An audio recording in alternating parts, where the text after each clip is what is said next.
Buenos días, agradezco su participación en el Congreso de la BioFam 2012 y el título de mi exposición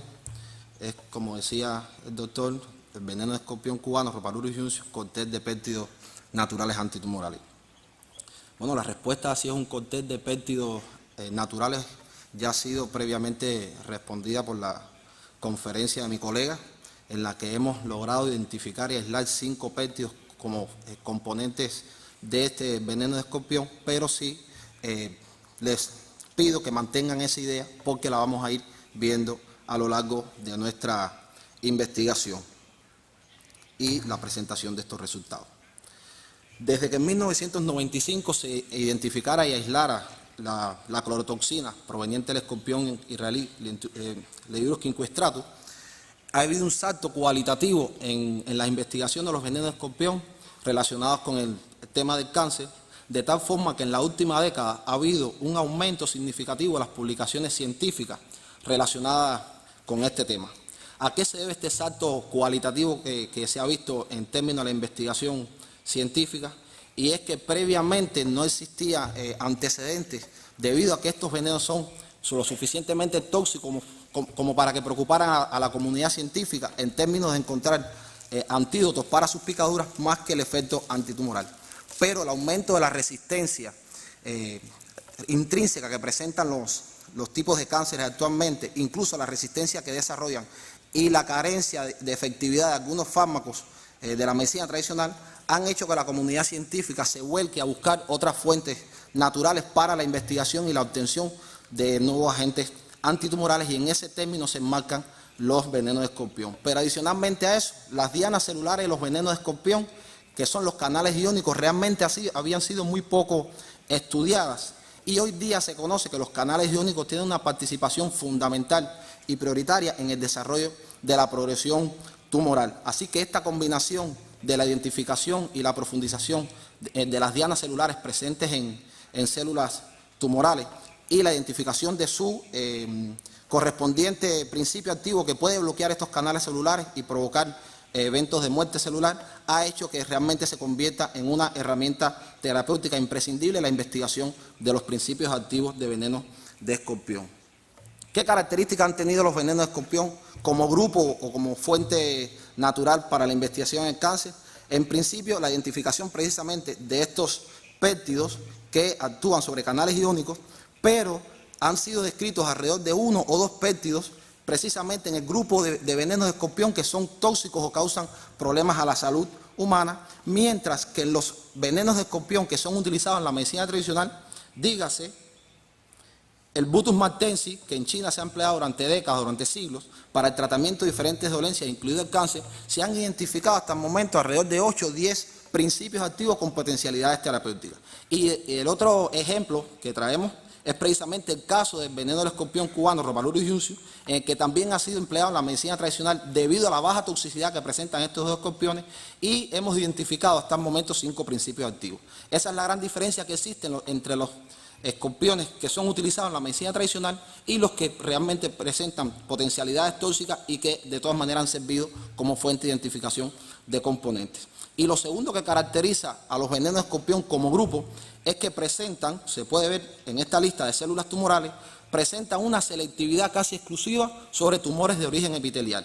Solamente un caso, en el caso del escorpión Heterometrus bengalensis, es que hemos observado que existe determinado grado de selectividad sobre células de leucemia, pero parece ser que como grupo, de fuente natural para el tratamiento del cáncer existe una selectividad marcada hacia tumores de origen epitelial.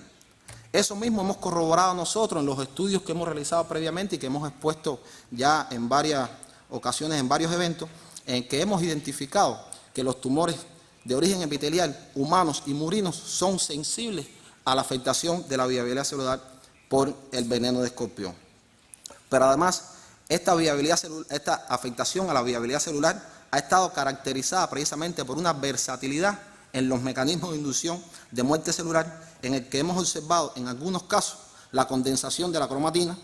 hemos observado la formación de burbujas en membranas características también del evento de apoptosis, y hemos visto también una fragmentación y formación de cuerpos apoptóticos. Todas esas características de la apoptosis y que son inducidas por el tratamiento con el veneno de escorpión. Pero adicionalmente a eso, esa versatilidad de inducción de eventos de muerte celular han estado relacionadas también con la inducción de la apoptosis en células que son mucho más sensibles a la afectación del veneno de escorpión. Igualmente hemos evaluado y presentado en varios eventos el hecho de que el veneno de escorpión realmente causa afectación a la progresión tumoral por varias vías de administración en varios modelos de adenocarcinoma de origen epitelial, confirmando precisamente lo que se ha visto como grupo en términos de fuente natural, que aumenta la selectividad hacia tumores de origen epitelial. Pero no solamente eso, nosotros hemos corroborado también fehacientemente que presenta este veneno de escorpión una inhibición significativa en la aparición de metástasis en pulmones, al punto que existen determinadas dosis que logran en los modelos animales experimentales reducir hasta más del 60% de los nódulos metastásicos en pulmón. Esta combinación de eventos terapéuticos la hemos aprovechado para evaluar también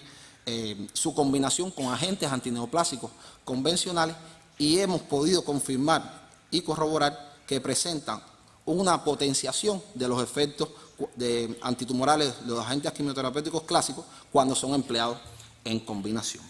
A partir de todas estas características y potencialidades que han convertido hace unos cuantos años ya a este veneno de escorpión en una alternativa atractiva para el tratamiento en humanos, hemos querido profundizar en las investigaciones que llevamos a cabo con este producto natural, pero en este caso a través de la afectación de los niveles de expresión de importantes mediadores que representan marcadores celulares de los estadios de los eventos de muerte celular, de apoptosis, necrosis, y que tienen que ver también con la proliferación celular. De ahí que el objetivo de nuestro estudio ha sido, como les mencionaba, profundizar en este estudio a través de la afectación de los niveles de expresión del RNA mensajero de importantes marcadores celulares y, como hemos visto previamente, que hemos identificado ya algunos péptidos, precisamente evaluarlos en parte del panel de líneas celulares tumorales que tenemos a nuestra disposición y adicionalmente a eso verificar la relación de estos marcadores que vamos a ver que los vamos a corroborar en el veneno e identificar su relación también en estos péptidos que han sido identificados. Nos hemos basado fundamentalmente en dos metodologías de estudio. Una metodología basada en estudios inmunocitoquímica y hemos empleado particularmente dos líneas celulares tumorales. GELA, que es carcinoma de Cervix y que es la que trabaja nuestro grupo de trabajo en general,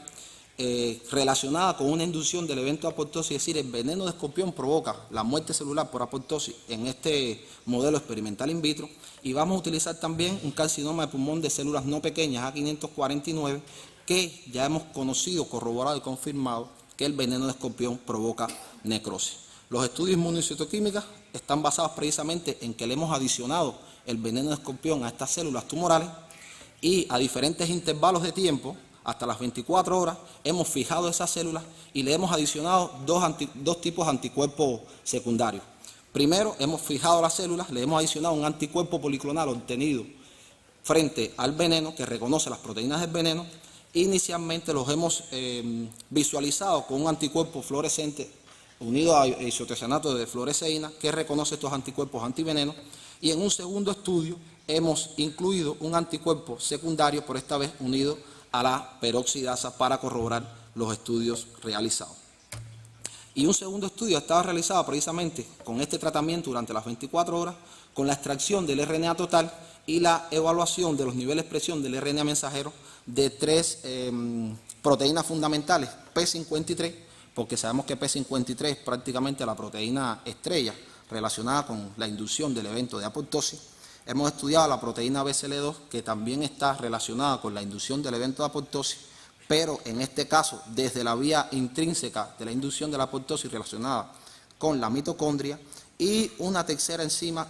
una tercera proteína, que es la enzima ciclooxigenasa 2, que nos ha sido muy interesante evaluarla debido a que la ciclooxigenasa 2 está primariamente relacionada con los eventos de inflamación que ocurren en los tumores y que provoca determinado grado de resistencia, pero que además estudios recientes han demostrado también que tiene un componente importante en promover la proliferación y la tumorogénesis en tumores de origen epitelial, que dicho sea de paso, ya lo había mencionado, que los tumores de origen epitelial son el nicho histológico selectivo para el veneno de escorpión. Y bueno, hemos utilizado como control positivo la glicerofosfato deshidrogenasa.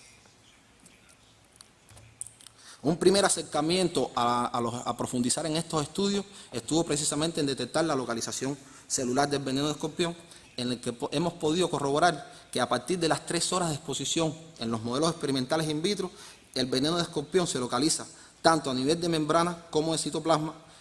visualizado por la correlación verde que se encuentra alrededor del núcleo que está teñido azul. Ya esto confirma y empieza a enviar fuertes sugerencias de que el veneno de escorpión es capaz de actuar no solamente a nivel de membrana, sino a nivel citoplasmático.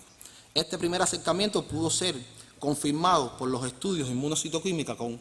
peroxidasa, en el que hemos constatado igualmente que el citoplasma se tiñe de un carmelita intenso que se corresponde precisamente con la localización de las proteínas del veneno. Por supuesto, esto puede estar directamente relacionado con los mecanismos inductores de la muerte celular en células tumorales y además ha estado sustentado por diversas investigaciones que están relacionadas con lo que acabamos de observar. Un ejemplo de esto lo representa la clorotoxina,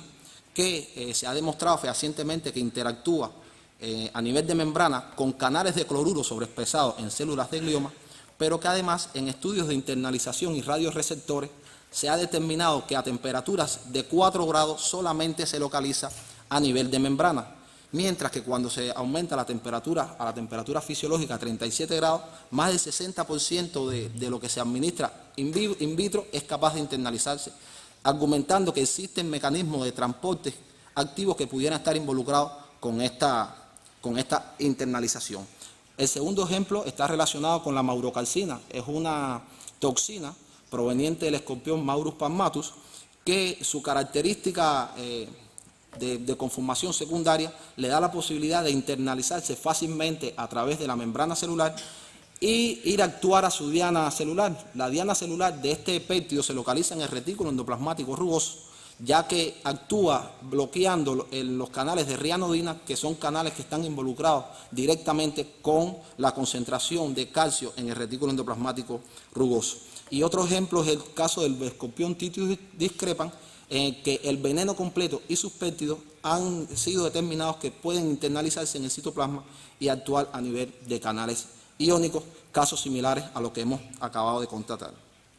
Pero más interesante que eso, nosotros hemos realizado también estudios con el veneno de escorpión marcado con radioactividad para identificar los órganos diana susceptibles al tratamiento del veneno, en el que hemos incluido, por supuesto, animales implantados con tumores,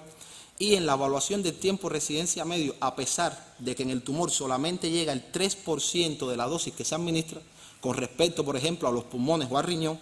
que llegan entre el 25 y el 38% de la dosis administrada, fue sorprendente observar que a pesar de que se alcanzan pocas dosis de la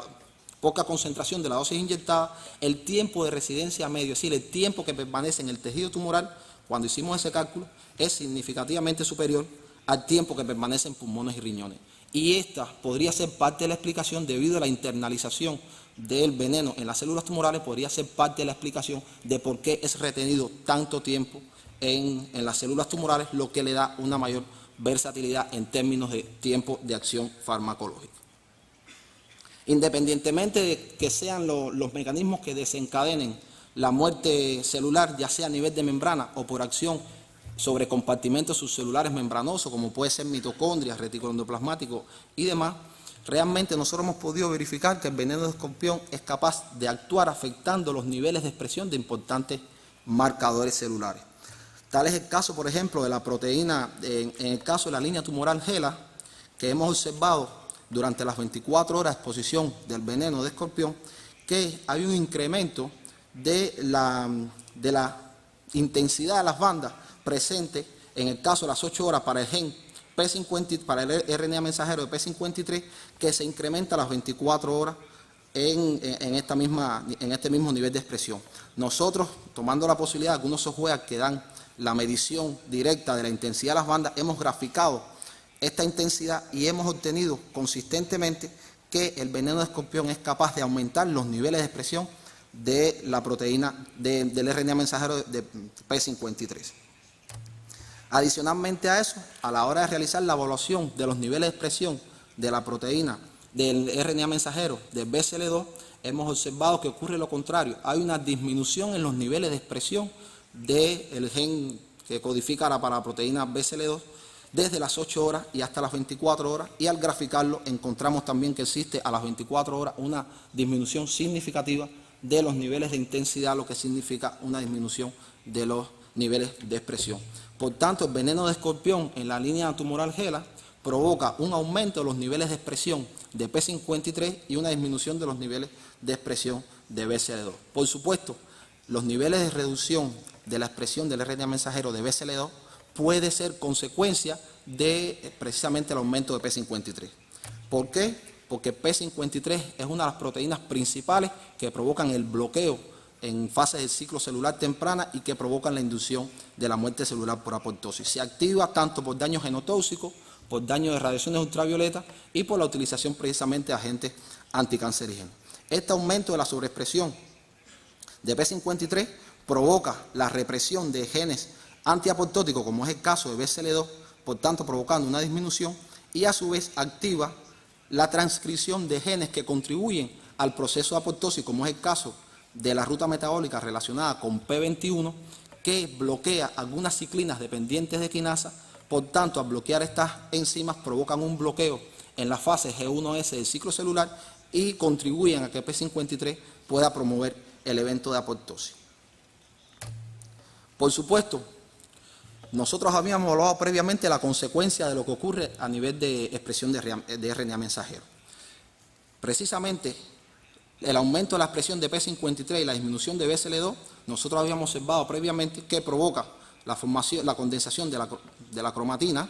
del ADN, provoca burbujas en esta línea celular, burbujas en la membrana, característico del evento de apoptosis, y además provoca fragmentación de ADN. Esta consecuencia ya viene precedida por una afectación en los niveles de expresión, precisamente los genes más importantes involucrados con esto. Pero es que no solamente eso, tal es la consecuencia de que una reducción en los niveles de expresión de BCL2 provoca un debilitamiento de la membrana de la mitocondria, como es conocido, y este debilitamiento de la membrana de la mitocondria provoca la liberación de la citocromo C, la formación del aportosoma, y este aportosoma es el que provoca la activación de la caspasa 9. Y como estamos observando aquí a las 24 horas, ya nosotros habíamos corroborado en estudios previos que hay un aumento de la forma activa de caspasa 9, precisamente como consecuencia de la disminución de BCL2. Pero es que la activación de la caspasa 9 provoca igualmente un aumento de las formas activas de la caspasa 3. Y la forma activa de la caspasa 3 es la caspasa catalítica que provoca los cortes internucleosomales del ADN. Es decir, hemos podido ver la interrelación entre la afectación de los niveles de expresión de estas proteínas, en el caso de HeLa, que conducen y tienen como consecuencia inducir la muerte celular por apoptosis. Eso es para el caso de la línea tumoral HeLa. En el caso de la línea tumoral A549, que es un carcinoma de pulmón de células no pequeñas, en el caso del análisis de los niveles de expresión de BCL2, podemos observar que desde las 8 horas hasta las 24 horas hay una reducción en la intensidad de las bandas correspondientes a la expresión del RNA mensajero. Por tanto, a la hora de graficar la intensidad de las bandas, volvemos a obtener un nivel de significación estadística a las 24 horas en términos de disminución del RNA mensajero relacionado con el BCL2. Sin embargo, llama la atención que cuando evaluamos P53 ocurre algo diferente. No hay un aumento de la expresión de P53. Hay una reducción de los niveles de expresión de P53, por tanto, en la línea tumoral de células no pequeñas de pulmón, el veneno de escorpión provoca la reducción de los niveles de expresión de BCL2 y de P53. Por tanto, ya está sugiriendo una ausencia de la inducción de la vía clásica de apoptosis. Es decir, no se va por apoptosis la muerte celular en A549. Y además es importante decir que confirma las diferencias intrínsecas que habíamos visto desde el punto de vista morfológico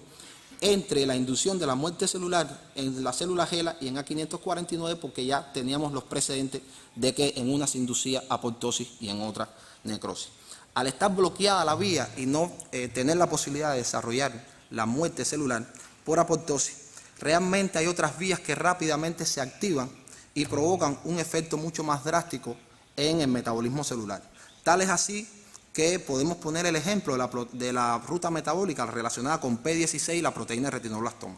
P16 hace más o menos lo mismo que P21, bloquean las quinasas, ciclinas dependientes de quinasas, pero el dominio de esta proteína es mucho mayor, prácticamente bloqueando todas las ciclinas, quinasas dependientes de ciclinas, pero además, al estar relacionada con la proteína de retinoblastoma, provoca también una afectación y un bloqueo de los factores de transcripción, por tanto es mucho más drástico la afectación al metabolismo celular y en términos de toxicidad, por supuesto, es sugerente de la muerte por necrosis. Pero adicionalmente a eso, al debilitarse la presencia del BCL2, hay una vía caspasa independiente relacionada con la mitocondria, a través de la cual se libera un conjunto de componentes conocidos como granzimas que, en sustitución de la actividad catalítica de las caspasas 3, van y provocan cortes inespecíficos en el ADN, y eso es precisamente lo que nosotros habíamos observado en nuestros estudios previos. Estas características que se originan a partir de la afectación de los niveles de expresión de estas proteínas involucradas en la apoptosis, nosotros podemos confirmar que existe una interrelación entre la consecuencia, que es la muerte celular, y la afectación que provoca el veneno de escorpión en las células tumorales al afectar significativamente la viabilidad celular. La tercera proteína que hemos querido hablar es precisamente la ciclooxigenasa 2. Ya le había dicho anteriormente que es una enzima inducible, presenta una modulación epigenética, es decir, la modulación no es por mutación, fundamentalmente en los cánceres de origen epitelial, no es por mutación del gen, sino que hay una hipermetilación y esa hipermetilación provoca un aumento de la sobreexpresión. Y además de eso, está asociada, se reconoce que es la enzima inducible que está asociada primariamente a una actividad inflamatoria y, por supuesto, al proceso de tumorogénesis, al tener precursores que están involucrados directamente en el evento de proliferación. Adicionalmente, se ha demostrado fehacientemente que está elevada en un conjunto de cánceres de origen epitelial y se correlaciona muy bien con factores pronósticos, de tal manera que un aumento de la sobreexpresión de la ciclooxigenasa 2 provoca un aumento de la malignidad y un mal pronóstico en la sobrevida. Y por tanto, muchos estudios hoy día lo están enfocando como marcador tumoral relacionado con la efectividad terapéutica de tratamientos antitumorales contra tumores epiteliales. La sobreexpresión de COX se encuentra en muchos de los tumores de origen epitelial, desde gástricos, hepatocarcinomas, esófago, páncreas, endometrio, cabeza y cuello, cánceres colorectales, de mama, cervix, piel y pulmón. Es decir, abarca un nicho histológico, un tipo histológico bastante grande de tumores de origen epitelial. Pues, ¿qué sucedió en A549 cuando evaluamos los niveles de expresión de COX? Precisamente el veneno de escorpión también reduce, en el caso de A549, los niveles de expresión de la ciclooxigenasa 2.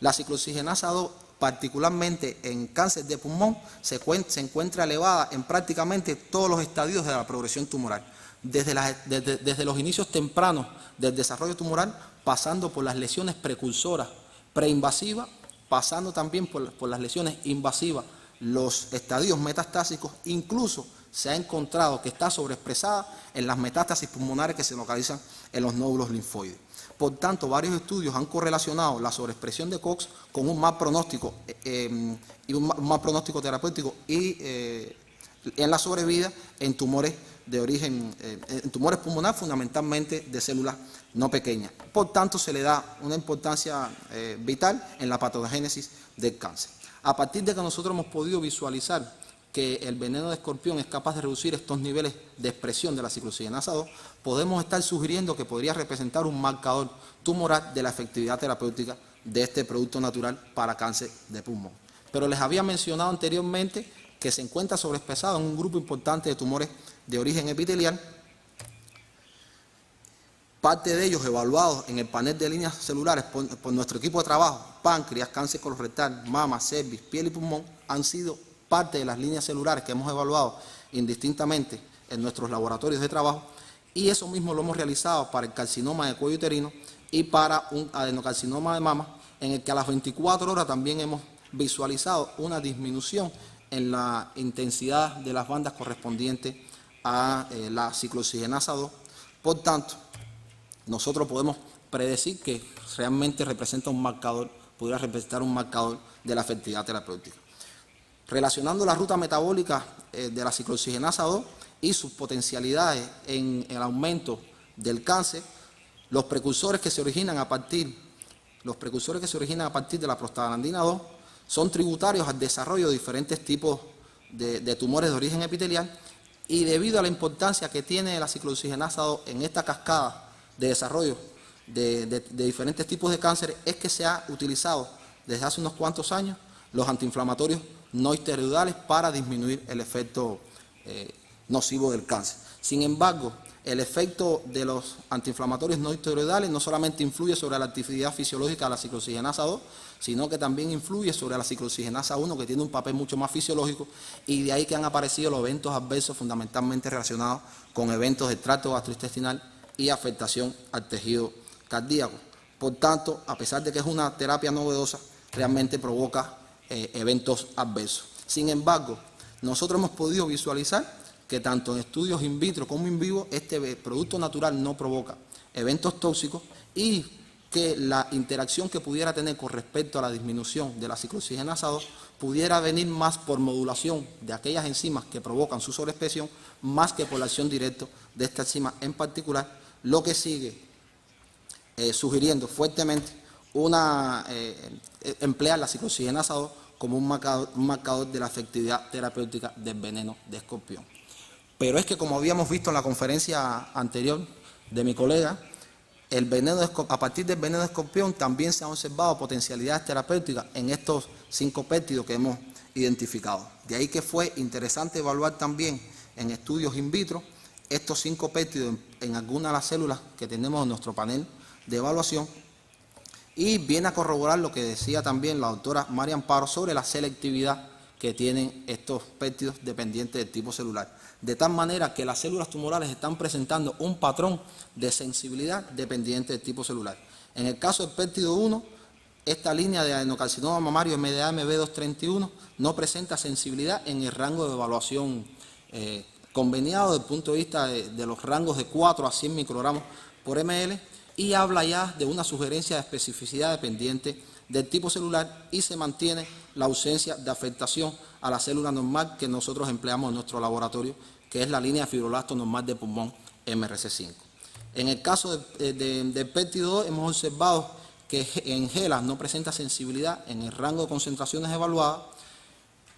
En el caso del péptido 3 hemos observado que igualmente en la línea tumoral GELAS, en el rango de concentraciones entre 4 y 100 microgramos por ml, no encontramos una afectación significativa de la viabilidad celular, expresada por la determinación de la concentración citotóxica media. Sin embargo, resulta llamativo que los péptidos 4 y 5 sí presentan una sensibilidad en el rango de concentraciones evaluadas. Por tanto, estamos confirmando que, al parecer, algunos péptidos tienen un nicho selectivo desde el punto de vista histológico. Y, por supuesto, se mantiene que hay una ausencia de afectación a la viabilidad en la línea de fibroblasto de pulmón evaluada por nosotros. Al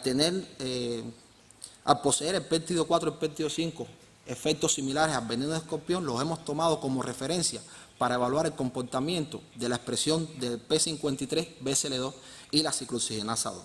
De ahí que, al evaluarlos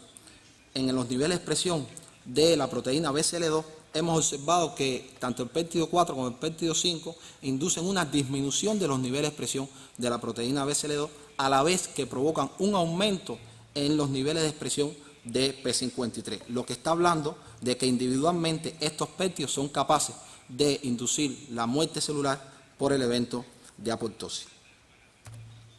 Por supuesto, al incluir en la evaluación la ciclooxigenasa 2, observamos que también hay una disminución de la expresión de la ciclooxigenasa 2. Por tanto, esta combinación de la inducción de apoptosis y la disminución de la ciclooxigenasa 2, que está relacionada con la proliferación celular,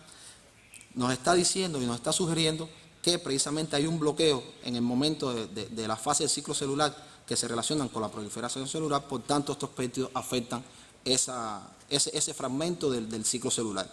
Y lo que sí nos llama la atención también, que la confluencia de los efectos individuales de cada uno de estos péptidos que está presente en el veneno, podría estar precisamente en el caso de A549, podría estar induciendo y confirmando una vez más la muerte celular por necrosis. Pero es que no solamente ahí, nosotros hemos querido hacer un acercamiento a los estudios in vivo que pudieran representar las potencialidades terapéuticas de estos péptidos, y hemos empleado un modelo de adenocarcinoma mamario murino que ha sido muy bien estandarizado en nuestro laboratorio, y en los estudios in vitro nosotros hemos vuelto a ratificar que el péptido 4 en esta línea particular, la adenocarcinoma mamario murino, el péptido 4 y el péptido 5 presentan niveles de concentración citotóxica media inferiores a uno de ellos, similar a lo que ocurre para el péptido 1, mientras que el péptido 2 y el péptido 3 están fuera, en términos de concentración citotóxica media, están fuera del rango de concentración evaluada, por lo que se consideran que tienen una menor afectación a la viabilidad. Utilizando el mismo protocolo que hemos empleado para el veneno de escorpión en términos de implantación del tumor en los animales, iniciando la administración del producto desde el día 10 y hasta el día 21, y el día 21 hemos sacrificado varios animales por grupos experimentales, hemos extraído el tumor, los hemos pesado, hemos hecho un análisis histopatológico, hemos evaluado algunos marcadores. Particularmente nos hemos basado en la afectación en los estudios in vivo que provocan el péptido 3, 4 y 5. Como habíamos visualizado en el caso de los estudios in vitro, en el caso del péptido 3 existe una relación dosis-respuesta en términos de reducción de la progresión tumoral. Sin embargo, esta reducción de la progresión tumoral no fue significativo empleando este péptido. Sin embargo, en el caso del péptido 4 y el péptido 5, sí ha habido, además de haber una relación dosis-respuesta, sí ha habido una afectación significativa de la progresión tumoral, fundamentalmente a las dos últimas dosis empleadas de 3,7 y 7,34 miligramos por kilogramo. Tomando como referencia esta última dosis de 7,34, en el caso de los tres péptidos, nosotros hemos querido evaluar cuál es la correspondencia entre el efecto antitumoral y los niveles de expresión ya en el tumor de la ciclooxigenasa 2. De ahí que al evaluar los niveles de expresión de RNA mensajero, nosotros hemos podido visualizar que tanto el péptido 4 como el péptido 5 provocan una reducción de los niveles de expresión de la ciclooxigenasa 2 ya presente en el tumor, lo que está enviando un fuerte mensaje de que la ciclooxigenasa 2 sigue sugiriéndose como un marcador potencial terapéutico en el caso del veneno de escorpión y los péptidos. Pero como nosotros hemos tomado también el peso de los tumores, hemos realizado una comparación en términos del peso del tumor y la reducción de los niveles de expresión de la ciclooxigenasa 2, y hemos podido ver que tanto el péptido 4 como el péptido 5 tienen una reducción significativa del peso tumoral y se relaciona con una reducción de los niveles de expresión. Por tanto, existe una correlación directa entre la disminución de la progresión tumoral y la disminución de los niveles de expresión de la ciclooxigenasa 2, que ya les mencionaba que tiene un componente importante desde el punto de vista de la inflamación y la proliferación. A nivel de conclusión, nosotros hemos podido verificar que el efecto del veneno sobre las células tumorales puede ser iniciado tanto a nivel de membrana como desde el compartimiento celular por interacción con algunos componentes subcelulares. La disminución de los niveles de expresión del RNA mensajero relacionado con la ciclooxigenasa 2 y que se relacionan con la afectación a la viabilidad celular y a la progresión tumoral promueven a esta enzima como un marcador potencial para determinar la eficacia terapéutica del veneno de escorpión y de los péptidos presentes en él. El veneno de escorpión, a través de estos péptidos bioactivos que contienen en su composición, es capaz de modificar el estatus de estos importantes marcadores celulares, afectando potencialmente el estado proliferativo, invasivo y metastásico en células tumorales. Estas características que hemos resaltado en la conferencia de hoy ratifican una vez más a este producto natural como una posibilidad terapéutica real y atractiva para su uso en humanos, y además a sus componentes como una variedad prometedora de agentes antitumorales de similares características. Muchas gracias.